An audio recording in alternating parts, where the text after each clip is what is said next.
بسم الله الرحمن الرحيم وصلى الله وسلم وبارك على سيد الأولين والآخرين سيدنا محمد صلى الله عليه وسلم وآله وصحبه أجمعين. Chers soeurs, chers frères, marhaba bikoum.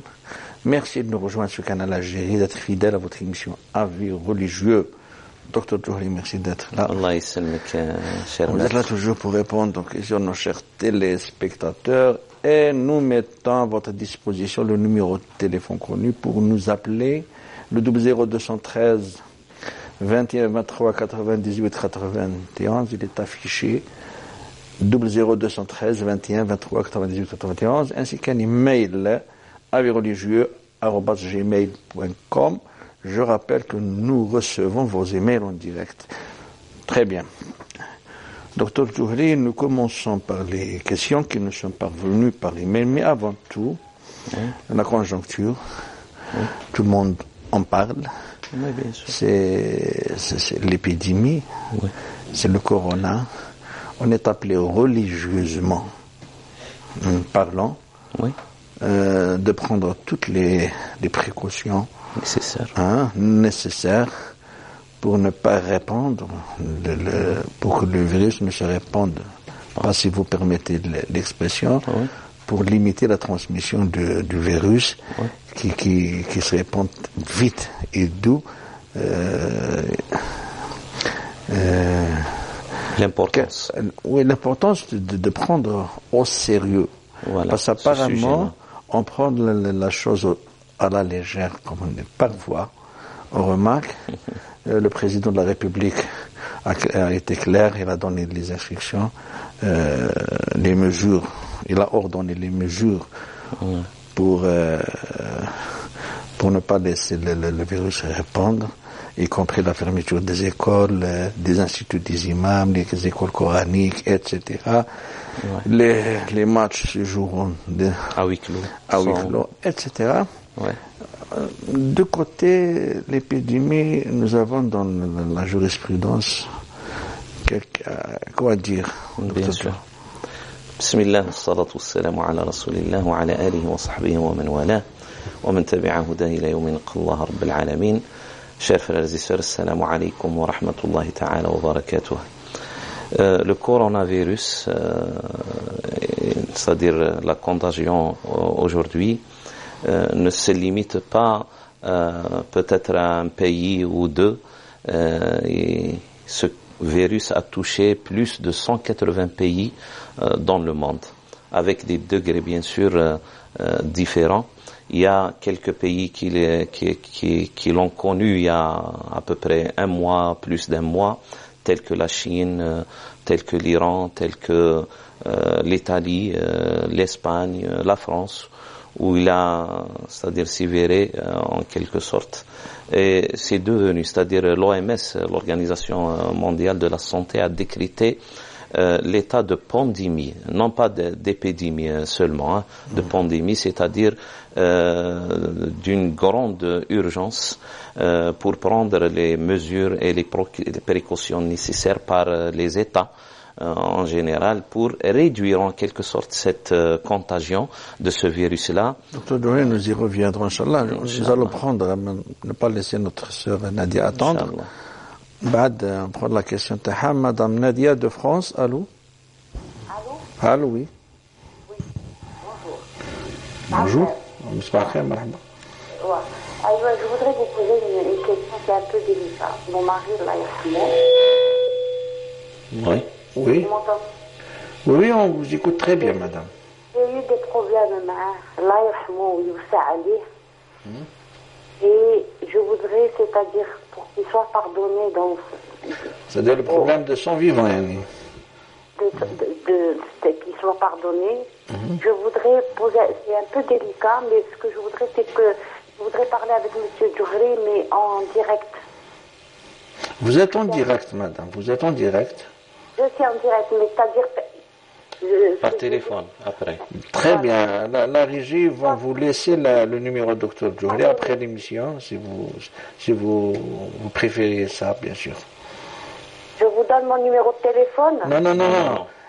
La régie Patientez un petit peu, c'est-à-dire restez en ligne et en régie, on vous donnera, Inch'Allah, on vous donnera le téléphone. numéro de Dr Djohri, Inch'Allah. Très bien, elle est partie. Voilà. Donc la régie s'en occupe. Nous revenons, c'est-à-dire pourquoi cette petite introduction, c'est pour prendre au sérieux concernant le coronavirus, c'est pour prendre au sérieux cette épidémie-là. C'est-à-dire quand une épidémie, quand un virus frappe dans un pays, nous avons été déjà avertis à l'avance. Il a fait des victimes là où il passe, à peu près 10% jusqu'à 20% de ceux qui sont touchés par ce virus-là ont trouvé des difficultés en quelque sorte respiratoires qui nécessitent une prise en charge médicale très approfondie et pointue, surtout en réanimation, ce qui veut dire que même beaucoup de pays qui ont des traditions de santé très connues, telles que la France, telles que l'Italie, telles que la Chine aussi, n'ont pas pu répondre en quelque sorte à ce nombre de malades qui nécessitent ces soins-là. D'où vient l'importance de prendre ces précautions, et on est religieusement parlant c'est notre angle à nous. On est invité à prendre nos précautions. D'ailleurs, le prophète sallallahu alayhi wa sallam, quand il parle de Judham, il parle d'une épidémie, de quelque chose qui se transmet d'un être humain à un autre humain, et dans un hadith très célèbre, il dit firru min al-judham kama yafirru ahadukum min al-asad, c'est-à-dire essayez de vous éloigner de cette contagion-là, de cette maladie-là. Et il dit même, c'est-à-dire par rapport aux situations de la mise en quarantaine, إذا نزل الطاعون بأرض وأنتم فيها فلا تخرجوا منها وإذا ظهر في طاعون وأنتم يعني بعيدين عنها فلا تدخلوها. C'est-à-dire cette idée de mise en quarantaine d'un certain périmètre géographique est une idée ancrée dans la tradition du prophète sallallahu alayhi wa sallam. Il nous a donné ces consignes. L'esprit et les finalités du hadith englobent toutes les précautions. Voilà, c'est ça. On va en parler. Oui, qu'il faut prendre. Petit à petit, on va, Inch'Allah, détailler cela. Le prophète sallallahu alayhi wa sallam dit la yuridanna mumradun ala musih, c'est-à-dire celui qui ou musihun ala mumrad, c'est-à-dire celui qui est atteint par une certaine maladie doit se mettre en quarantaine, c'est-à-dire par sa décision personnelle. Il doit pas, c'est-à-dire, il doit pas prendre cela à la légère et peut-être induire les autres dans la contagion. On est demandé à prendre nos précautions. D'ailleurs, dans un hadith aussi, il dit la dharara wa la dirar, c'est-à-dire c'est interdit de faire du mal à soi, comme il est interdit de faire du mal à autrui par le biais de ne pas prendre peut-être au sérieux ce virus-là ou là, cette maladie-là, etc. Et il y a quelques petites précautions que même le sens de nos dogmes, on va dire, de nos rituels quotidiens, voilà, nous oblige à faire, telles que les ablutions 5 fois par jour, se laver les mains, se débarrasser, voilà, se moucher le nez et faire évacuer tout ce qui est là-dedans, se laver la bouche, etc. Cela rentre en quelque sorte dans les petites précautions à prendre par rapport à cela. C'est Madame Lalia de France. Allô? Oui, allô, salam alaikum. Salam wa rahmatullah. كراكم دايرين غاية أنا فرحانة كي قدرتكم باسكو ça faisait longtemps que j'essayais de vous avoir. مرحبا بك. وربي يستركم ويحفظكم. آمين وإياكم. Voilà, j'aurais quelques questions à vous poser, c'est par rapport pour le l'Eid. La personne quand elle achète le l'Eid, je voudrais savoir est-ce que j'ai le droit d'acheter, de donner l'argent à une personne pour qu'elle puisse, mais en mon nom, mais est-ce que je peux donner l'argent pour qu'elle achète le mouton? Oui, c'est-à-dire pour les gorges à votre place, c'est-à-dire. Voilà. Hein? C'est ça la question? Comment? Vous avez une autre question? Oui. Est-ce que, voilà, parce que j'ai mon mari, bon, je suis à la maison, je perds mes cheveux. Bon, pas beaucoup, mais je perds mes cheveux. Je mets le foulard, hein. Et j'ai mon mari qui me dit, bah, si tu perds beaucoup tes cheveux, pourquoi tu les coupes pas? Et moi, j'ai peur parce que, normalement, la femme, elle doit laisser sa nuque couverte. Enfin, c'est ce que j'ai entendu là où elle est main. Alors, j'ai peur et, je laisse mes cheveux, comme ils sont. J'essaie de faire, le plus possible pour pas qu'ils tombent, mais, Ouais. Vous voyez ce que je veux dire? Oui. Ouais. Oui. Ouais. Ouais. Voilà. Vous avez ces deux questions, madame? Est-ce que j'ai entendu vous poser une question là qui me vient tout de suite là? Manish? S'il vous plaît, voilà. Donc j'ai des problèmes de femme, vous savez, je prends des cachets pour justement parce que j'ai un problème au niveau des règles. Voilà. Pour arrêter. Je voulais savoir parce que comment? Pourquoi le cacher? Pourquoi? Ben justement le médecin comme j'ai des kystes, j'ai un problème d'endométriose. Bon, je suis âgée, j'ai 48 ans, je vais sur mes 49. Et le médecin m'a dit pour éviter comment qu'elle m'a dit ça, j'ai oublié le nom, une hémorragie. Elle m'a dit faut arrêter, il faut prendre ces cachets pour plus les avoir. Donc vous les prenez suite à l'avis du médecin. Voilà, par l'avis du médecin. Ouais. Mais par contre, des fois elle me dit vous allez avoir quelques saignements, mais pas grand chose. Est-ce que j'ai le droit, parce que je le fais quand même, je fais mes prières, je fais l'odo et tout, est-ce qu'il faut que je refais à chaque fois le gros todo? Par rapport au saignement. Par rapport au saignement. Voilà. Très bien. Voilà, oui. Voilà, on va vous répondre, madame. Barakallahu fikum wa sabayta fikum. Oui, salam alaikum. Donc, avant d'y répondre aux questions de madame Lalia, nous continuons brièvement. Donc, le message, c'est que nous sommes appelés religieusement à respecter toutes les précautions que les instances spécialisées, les instances médicales, etc. Nous disons, si vous permettez, j'ouvre le parenthèse, docteur Djouri, la parenthèse, c'est-à-dire, la jurisprudence, quelqu'un qui roule en 200 km/h et qui ne respecte pas le code de la route, si le قيس واحد الله يقتلو ما يقولش مكتوب نقولوا له قتل عمد. Maintenant, par analogie, si quelqu'un remarque qu'il a les symptômes et qu'il ne se dirige pas vers un médecin pour les analyses, peut-être qu'on doit le mettre en quarantaine. S'il prend la légèreté, libérément lui-même il doit se mettre en quarantaine, il doit protéger les autres. S'il cause la mort de tierces personnes, vous l'avez tué. Donc c'est sérieux. Et puis on doit limiter aussi, parce que la contagion se fait. Aujourd'hui, on connaît en quelque sorte les causes de la contagion. Alhamdoulilah, ça ne se transmet pas par l'air. Voilà, alhamdoulilah. Mais quand même, le virus reste sur les mains, peut-être reste sur le visage, au niveau de la bouche, des lèvres, etc., au niveau du nez. Et on limite un petit peu ces rencontres un petit peu affectives entre nous. Quand on a une tradition, on touche la main, on se fait la bise, peut-être on prend par les bras les enfants, etc.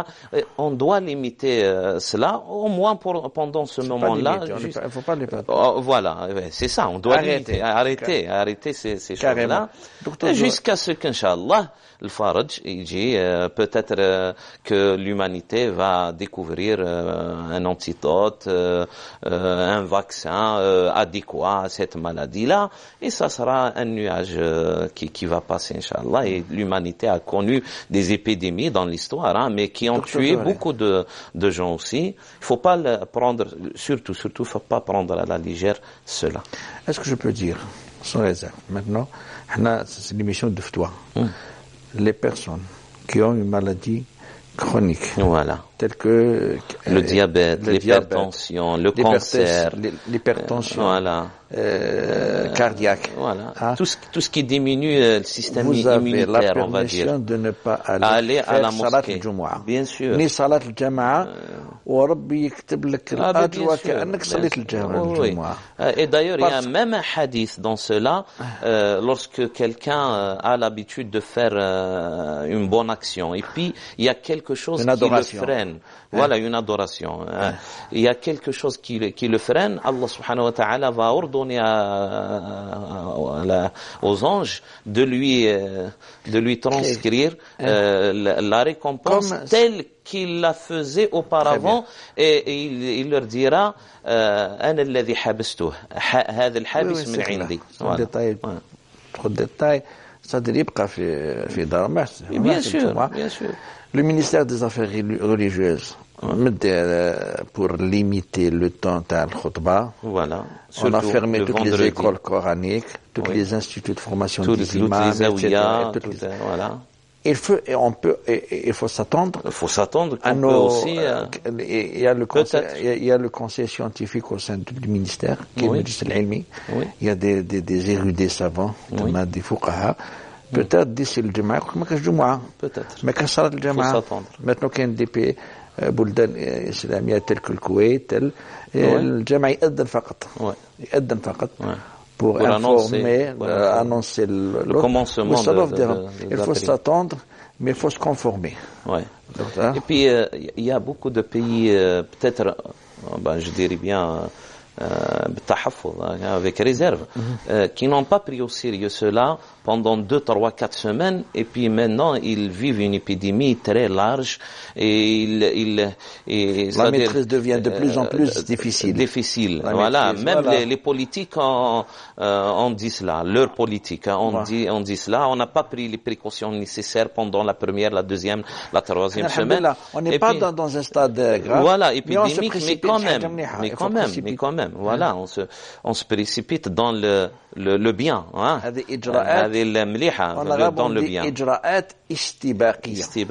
Voilà, c'est avant qu'il ne soit propagé. Une fois que, tant qu'on a, Inch'Allah, la maîtrise. Et puis l'épidémie, ils disent entre 15 et 21 jours, on peut diminuer, c'est-à-dire qu'elle soit pas répandue aussi largement que ça. Hein. Si on se restreint, c'est-à-dire à nos maisons parfois, et juste au strict nécessaire, etc., pendant au moins 2 semaines jusqu'à 3 semaines, on aura fait un grand pas dans cette mise en quarantaine de ce virus qui se propage d'une personne à une autre.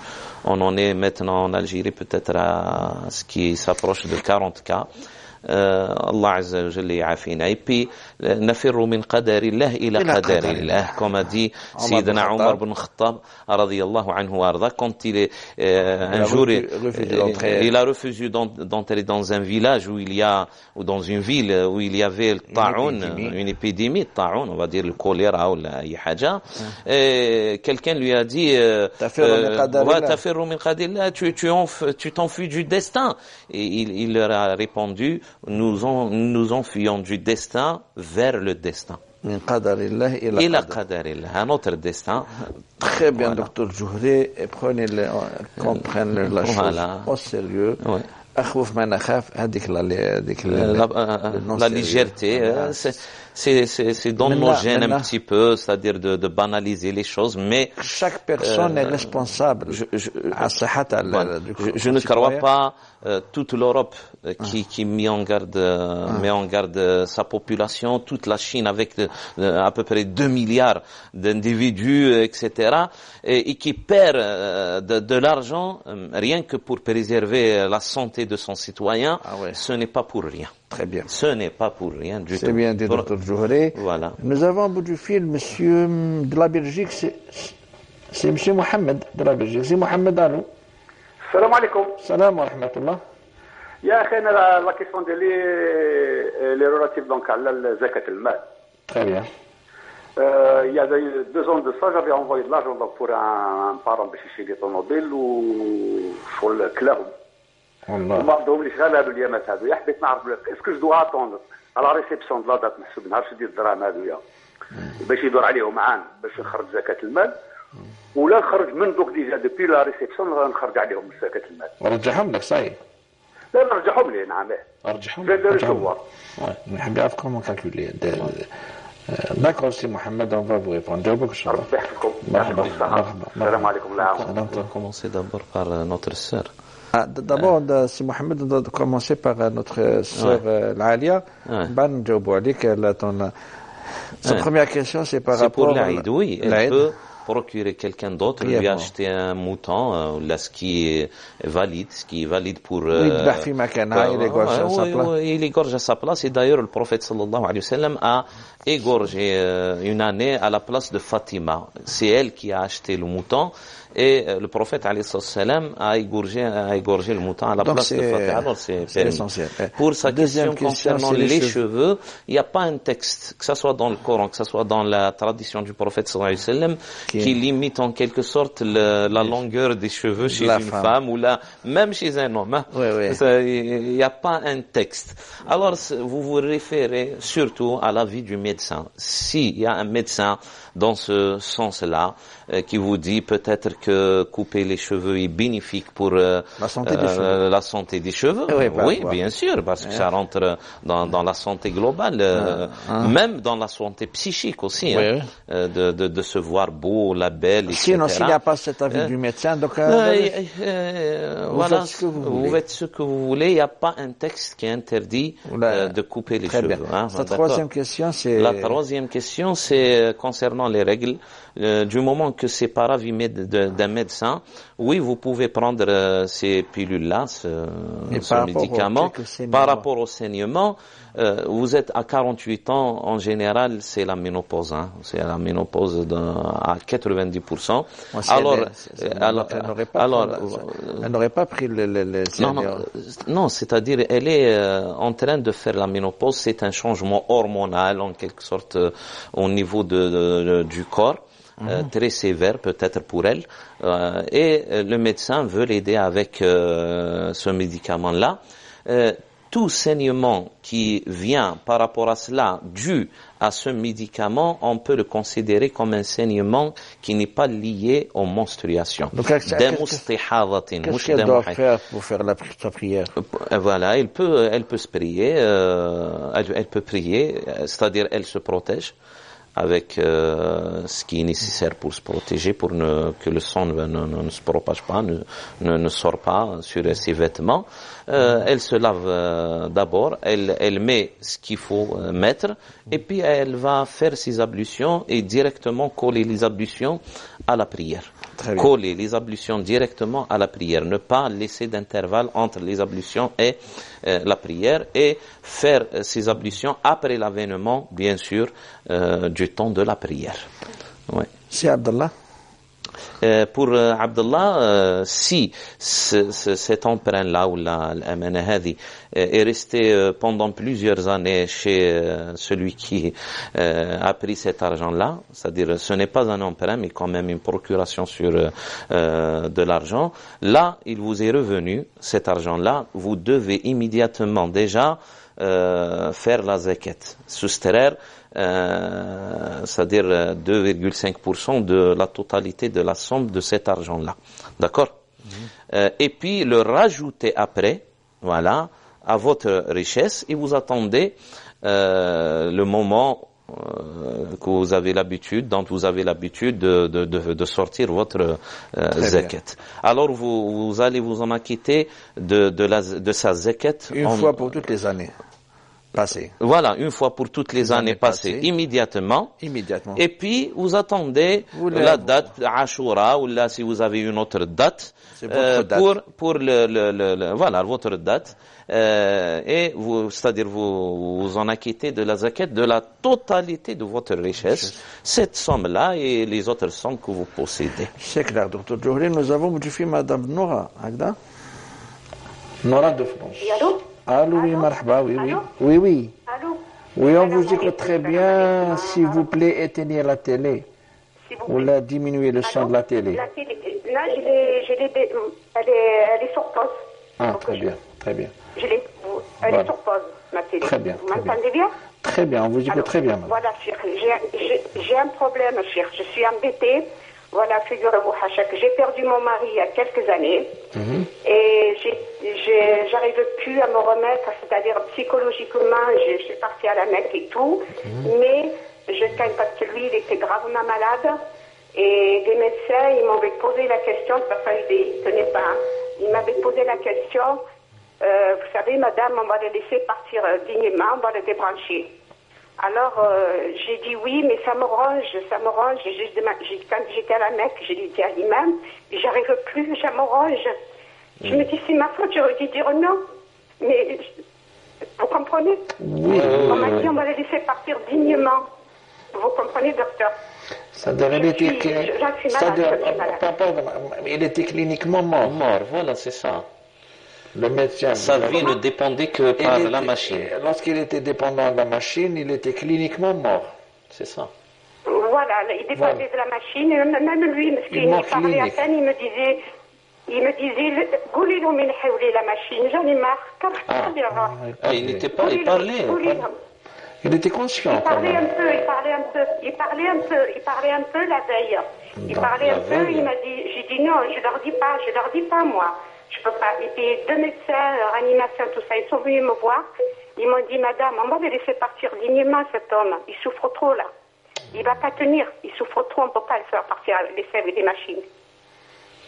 Et madame, ils avaient besoin de votre avis pour prendre cette décision-là ou là ils l'ont prise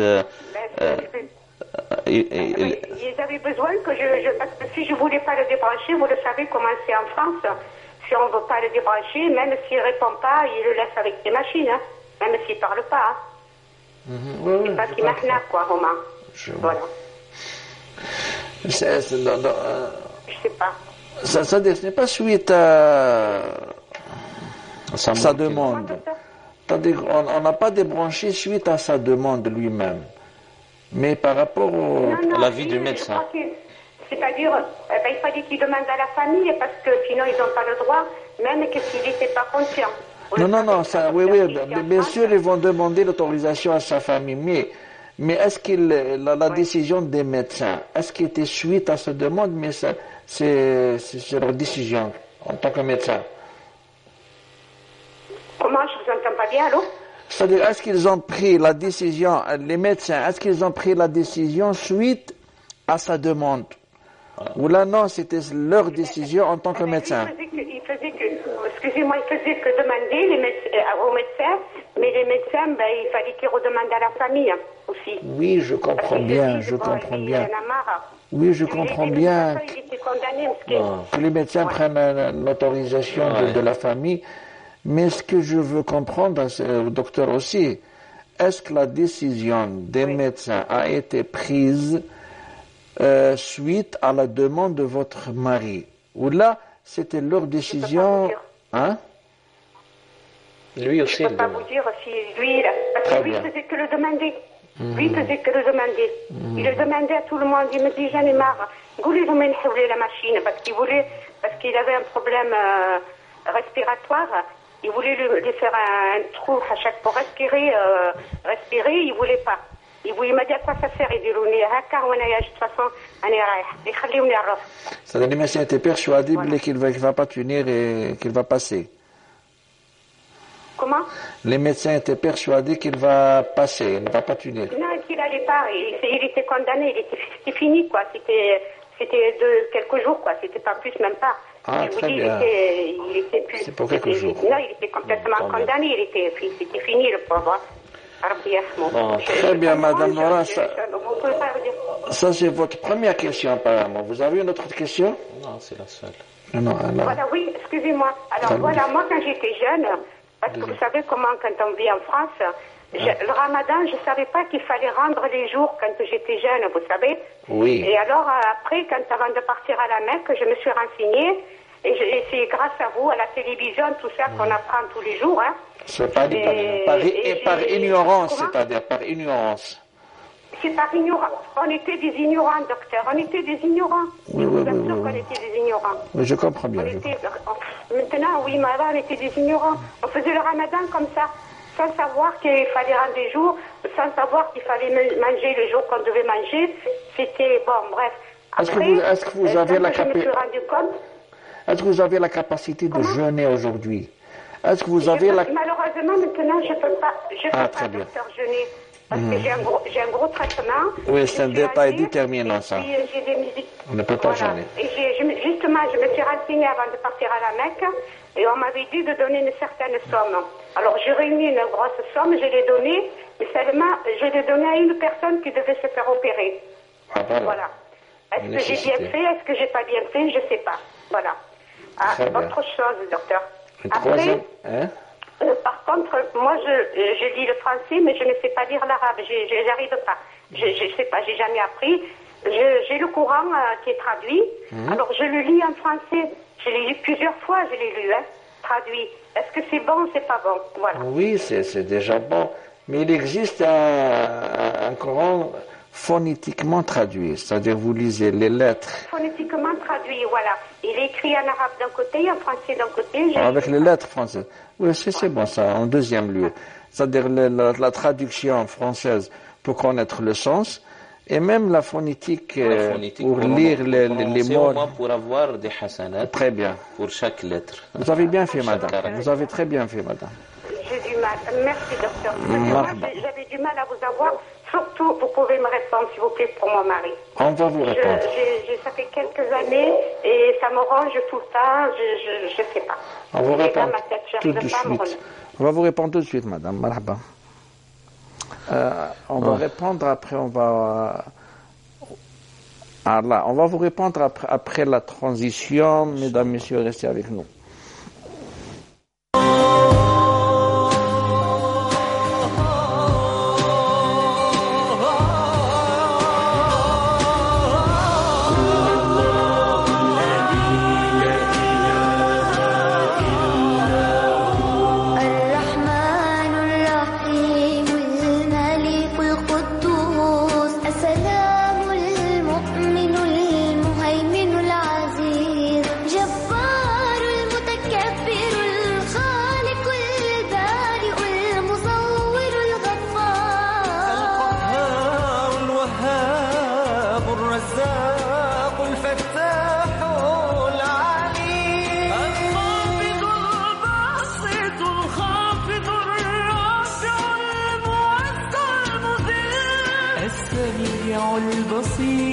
الحكم العدل اللطيف الخبير الحليم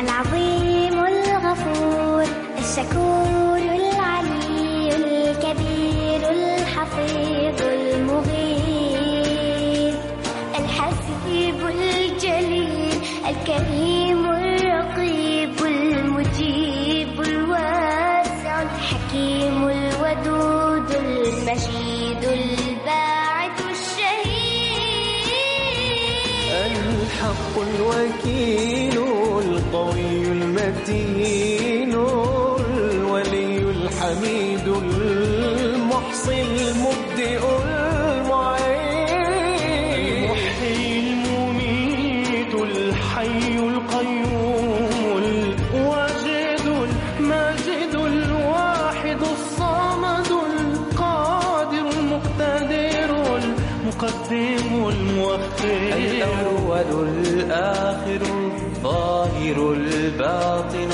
الوالي المتعال البر التواب المنتقم العفو الرؤوف مالك الملك ذو الجلال والإكرام المقسط الجامع الغني المغني المانع الضار النافع النور الهادي البديع الباقي الوارث الرشيد الصبور ليس كمثله شيء وهو السميع البصير ليس كمثله شيء وهو السميع البصير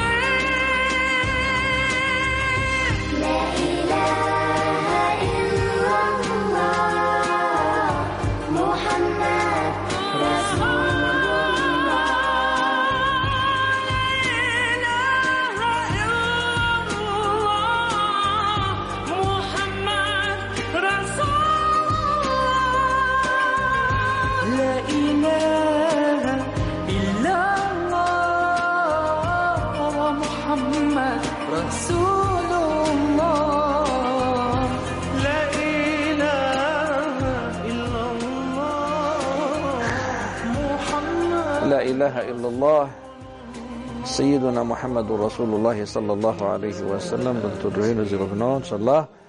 Et vous allez répondre à notre sœur, chère Madame Noura, elle a des remarques parfois. Ouais. Docteur. D'abord, il faut distinguer entre deux choses. Est-ce qu'on a vraiment une connaissance très vaste pour prendre, soi-disant, une décision d'ordre médical par notre propre culture, par notre propre connaissance? On est toujours lié aux experts en matière. Lorsque vous avez donné votre accord, Madame Noura, pour débrancher votre mari, ça a été sous influence des médecins qui connaissent, c'est-à-dire qui ont fait un diagnostic, qui connaissent le cas de votre mari, qui connaissent que sa vie ne dépend que de la machine, et puis même après intubation, etc., ça ne va servir à rien, parce qu'il ne peut jamais respirer après. Et sa vie dépend de la machine.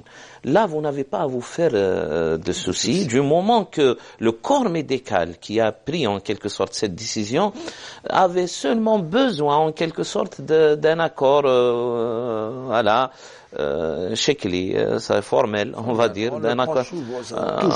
Voilà, d'un accord formel, mais quand même, c'est-à-dire la vie du médecin, c'est celui-là qui prime. C'est ça qui rentre dans la décision de débrancher votre mari. Et puis, on a quelques instances religieuses chez nous, les musulmans, le Majami' al-Fiqhiyya, qui ont parlé de la mort clinique ou là de la mort de quelqu'un lié directement à une machine et que sa vie ne dépend que de cette machine-là. C'est-à-dire, à partir du moment... Ce n'est pas un cas de coma, ce n'est pas un cas de... Voilà. Pour éclairer la chose, à partir du moment qu'on a permis la donation d'organes, tels que le cœur, tel que le foie... À partir du moment qu'on a permis, c'est-à-dire on a reconnu la mort clinique comme mort, que la mort est une mort, voilà. الموت الإكلينيكي أو الموت الدماغي أو الموت بأنها موت. Donc le médecin c'est à lui de définir la mort. تعريف الموت. Il faut séparer, je voulais dire, il faut faire une petite distinction. Hein. Il y a ce qu'on appelle l'euthanasie.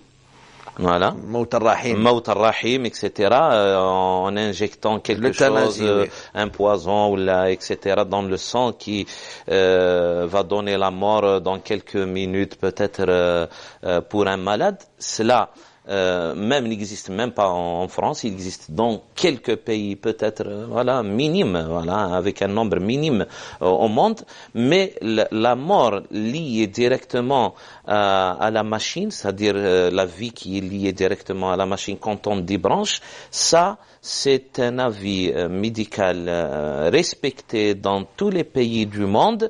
Bien sûr, en rajoutant un accord formel, on va dire, de la part de la famille pour ne pas avoir des poursuites judiciaires, etc., de la part de la famille du défunt, du malade. Vous n'avez pas à vous faire des soucis du moment que la mort le guettait, si on débranche la machine. Sa vie ne dépendait que de cette machine-là. Et Allah Azza wa Jal nous a créé dépendamment d'une machine. C'est-à-dire, et puis, quand vous dites... Et madame, elle a pris la décision suite à la vie du médecin. À la vie du médecin. Du corps médical. فَاسْأَلْ بِهِ خَبِيرًا وَلَا يُنْبِئُكَ مِثْلُ خَبِيرٍ. C'est-à-dire, quand on est toujours lié à un avis médical qui nous guide dans notre décision, on n'a pas à s'en faire des soucis. Et puis, on a fait un effort اجتهاد اسمح لي maître, c'est-à-dire هذه المرأة اجتهدت الأطباء اجتهدوا ثاني. On va dire qu'elle a fait un effort pour prendre une décision. Dans l'effort qu'on prend pour juger quelque chose par notre décision, on est toujours récompensé. On n'est pas châtié par Allah. Donc, si on atteint ce qui est bon, on est récompensé 2 fois. Si c'est-à-dire on a faussé en quelque sorte notre jugement, on est toujours récompensé même إذا أخطأ يعني فله أجر وإذا أصاب فله أجر. Pour notre sœur, l'essentiel, elle n'a pas à se faire des soucis. Inch'Allah, عند الله صافية. إنما الأعمال بالنيات. Pour sa deuxième question, ne remboursez pas Bien sûr, elle peut pas jeûner maintenant. Alors, elle rembourse ces journées-là par nourrir un nécessiteux pour chaque jour. Elle peut sortir la valeur, elle peut les donner même à une personne. Donc c'est clair. Si cette personne-là, à qui vous avez donné cette somme, est nécessiteuse, voilà, vous avez fait, Inch'Allah, votre devoir. Cette troisième question je n'ai pas... Ah, d'accord. On n'a pas pris la... Vous n'avez pas pris la question. Oui. On va y revenir, Inch'Allah, pour ça. Nous avons au bout du fil, pour ne pas la laisser attendre beaucoup, Madame Aïcha de Cannes. Allô? Allô? Allô?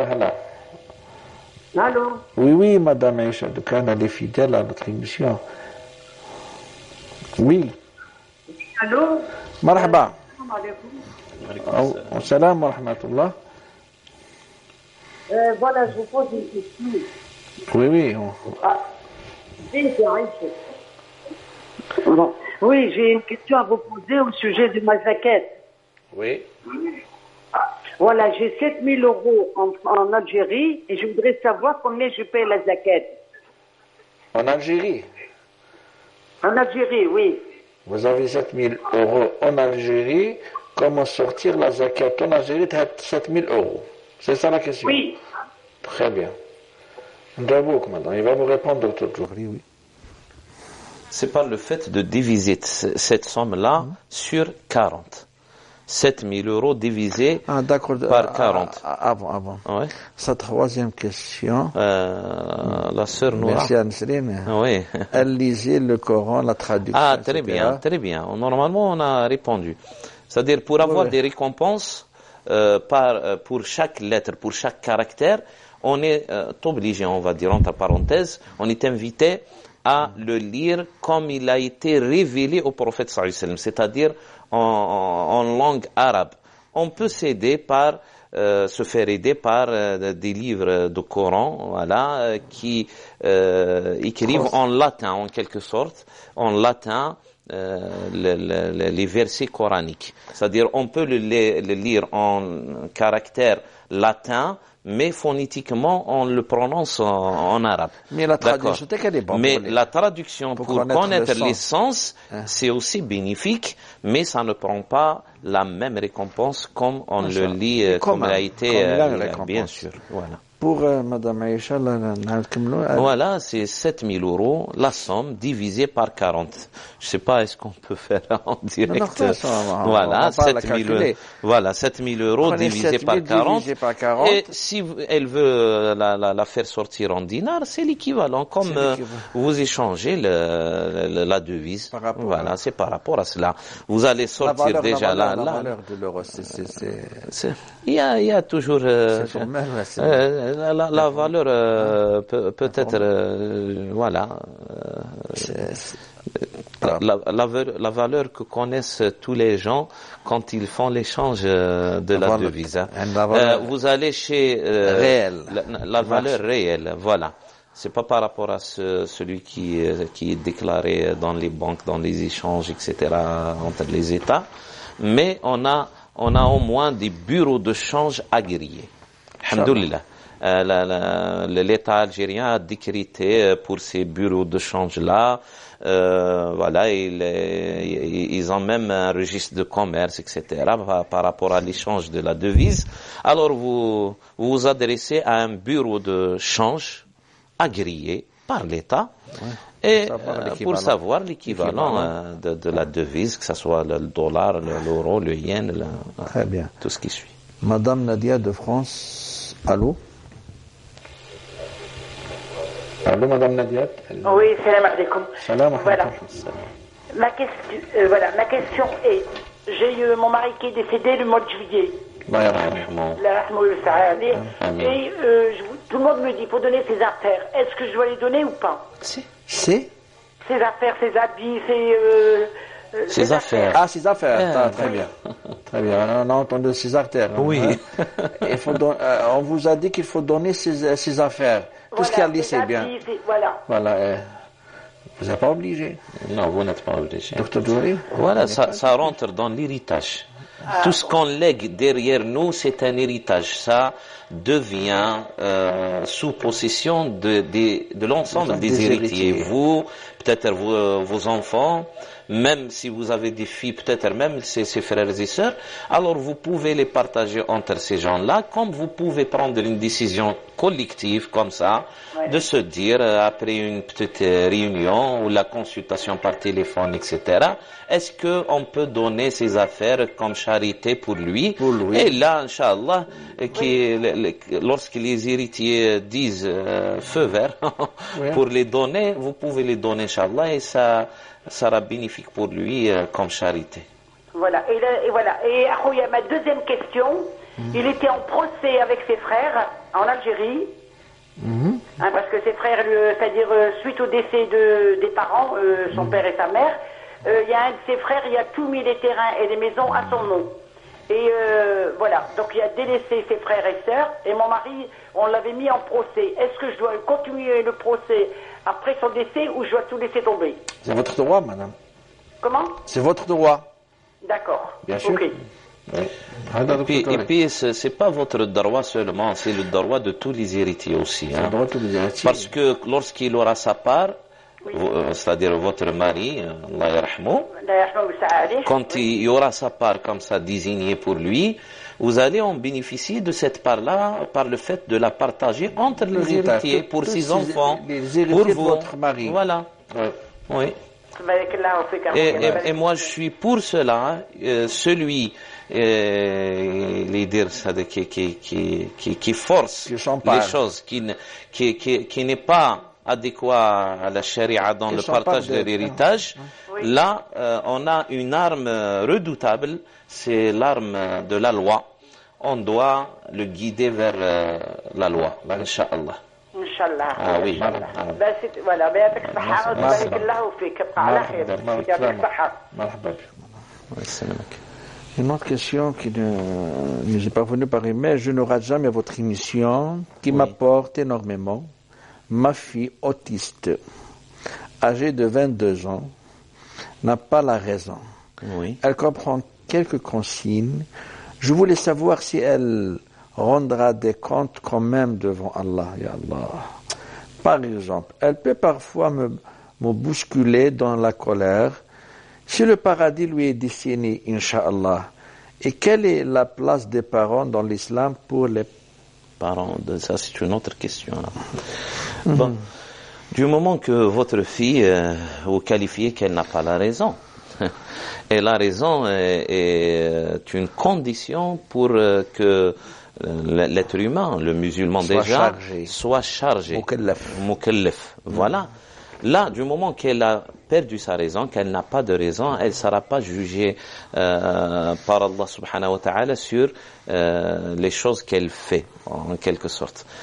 Et puis pour les obligations, on ne doit pas l'obliger à faire des choses. Moi, je connais, c'est une occasion pour esquisser en quelque sorte un petit conseil. Moi, je connais des familles qui ont des cas pareils, peut-être même des cas d'autres cas d'arriérés mentaux, etc., qui les obligent à faire le carême. Alors qu'Allah subhanahu wa ta'ala ne les a pas chargés par cela. Et Allah azza wa jalla a ordonné aux anges de ne pas leur écrire en quelque sorte les choses mauvaises peut-être qu'elles commettent, etc. رفع القلم عن ثلاث كما dit le prophète صلى الله عليه وسلم عن النائم حتى يستيقظ عن الصبي حتى يحتلم وعن المجنون حتى يعقل. المجنون on peut le traduire voilà celui qui a perdu ses capacités mentales, que ça soit depuis le début de sa vie, que ça soit c'est-à-dire au cours de sa vie, il a perdu, même à la fin de sa vie, les kharf, etc. On n'a pas à le forcer, à l'obliger à faire sa prière ou à faire le carême ou etc. Allah ne l'oblige pas. Voilà. Sauf peut-être la zakat quand il possède c'est-à-dire une certaine somme, une richesse, et puis il y a procuration d'autrui sur cette richesse. Là, les savants disent qu'on doit sortir la zakat c'est-à-dire pour purifier de la richesse de l'enfant et voilà de celui qui est malade ou là, etc. par ces maladies-là. Et là, tout ce qu'elle fait, il faut que vous l'acceptiez. Elle dit, elle me bouscule dans la colère parce que elle n'a pas de raison. C'est-à-dire, elle ne raisonne pas comme un être humain normal. On n'a pas beaucoup de temps, Dr Djourib. D'où la place des parents. C'est une épreuve. Vous allez éprouver. Inch'Allah, عندكم الأجر على الرضا, l'acceptation de ce destin, voilà. l'endurance. Et puis le bien que vous allez faire à cette personne-là aussi. La prise en charge. La prise en charge. Inch'Allah. Si elle, Inch'Allah, le paradis lui est destiné, vous, c'est à partir d'elle, à travers elle, Inch'Allah, que vous allez atteindre ce paradis. C'est la porte, c'est votre porte au paradis. Votre porte au paradis. Une phrase, parce que la personne chère était permis de faire l'aumône de l'usure. Par exemple, pour le mari ou la coopération dans la construction d'une maison autre que les biens publics, non. Non. L'usure, on doit s'en débarrasser. Et puis, on doit les nécessiteux. Les nécessiteux. Et la seule voie, le conseil, on l'éloigne un petit peu de notre entourage. Hein. Peut-être que ça va revenir et on bénéficie de cela. On donne aux nécessiteux, mais chiffre les liens de parenté. Voilà, très bien. Voilà. Ça fera peut-être boomerang un jour et vous allez en manger ou là en bénéficier. Merci pour votre éclairage si précieux. Merci beaucoup. Et la zakat se fait sur le capital. Hein. Très bien. Mesdames et messieurs, merci pour nous avoir prêté votre attention. D'ici la semaine prochaine, دمتم في رعاية الله وحفظه. والسلام عليكم ورحمة الله وبركاته. وعليكم السلام ورحمة الله وبركاته. Je vous ai interrompu. يا رب العالمين الله الله صل على طه الأمين الله الله في كل وقت وحين الله الله املأ قلبي باليقين الله